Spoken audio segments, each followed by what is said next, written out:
कलाकंद बने, बालूशाही बने, लेकिन तुलसी की पत्ती ना हो।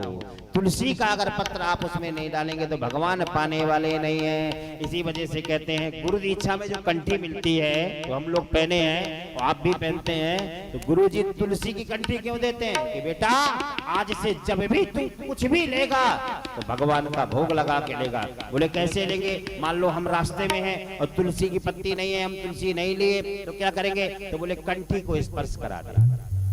ये कंठी जो होती है तुलसी की, इसको भोजन में स्पर्श करा दे, बस गोविंद पालेंगे। भगवान को सबसे प्रिय है तुलसी, और तुलसी भगवान के कहाँ चढ़ती है? ध्यान दें, पुष्प भगवान के कहाँ चढ़ाया जाता है? फूल जो होता है भगवान के चरणों में चढ़ाया जाता है। कोई कोई सर में भी रख देता है, कोई दोष नहीं, लेकिन ज्यादातर भगवान के चरणों की पूजा पुष्प से होती है। लेकिन तुलसी से भगवान के मस्तक की पूजा होती है, तुलसी मस्तक पर चढ़ाई जाती है।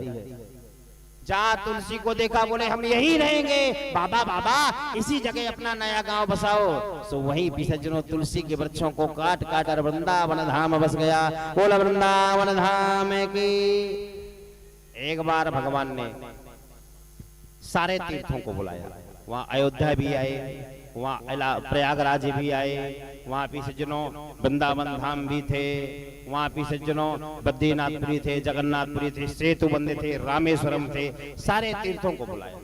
और सारे तीर्थों का गुणगान गाने के लिए भाटों को बुलाया। भाट हुआ करते थे जो वृंदावली गाते थे, मतलब किसी देवता की बड़ाई करने वाले, बड़ाई गाने वाले, उनके गुणगान गाने वाले भाट, उनको बुलाया। तो उन्होंने सब तीर्थों की बड़ाई की, सब तीर्थों का गुणगान गाया। इस तीर्थ की ये विशेषता है, काशी में जो मरता है उसको मुक्ति मिल जाती है, वृंदावन में जो रहता है, वृंदावन में जो भक्ति करता है वहाँ ज्ञान और वैराग्य अपने आप आ जाते हैं। तरह तरह की विशेषता, उन सब में सबसे बड़ी विशेषता बताई प्रयागराज की।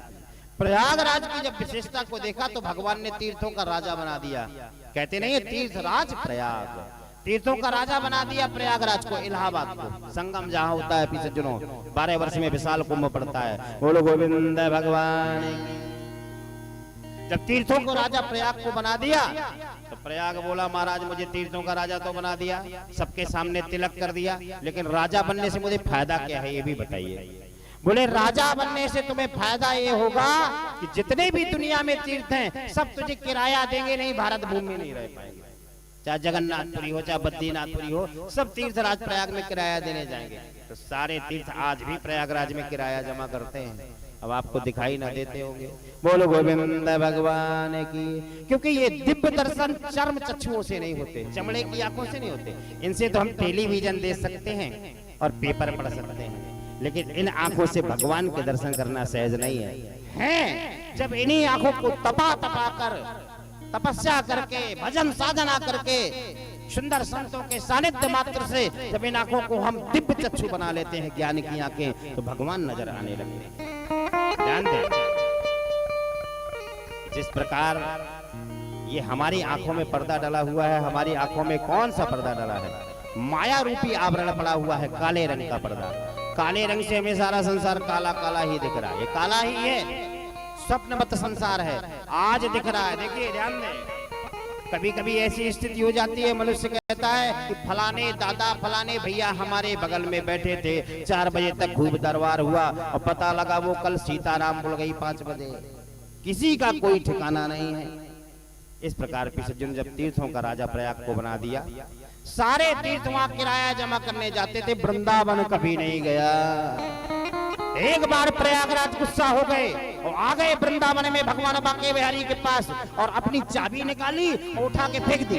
बोले प्रभु समारोह अपनी मालिकी। जिस राजा बनने से, जिस राज पद को पाने के बाद मुझे कोई फायदा ही नहीं है, मेरे यहाँ तीर्थ किराया जमा करने ही नहीं जाते।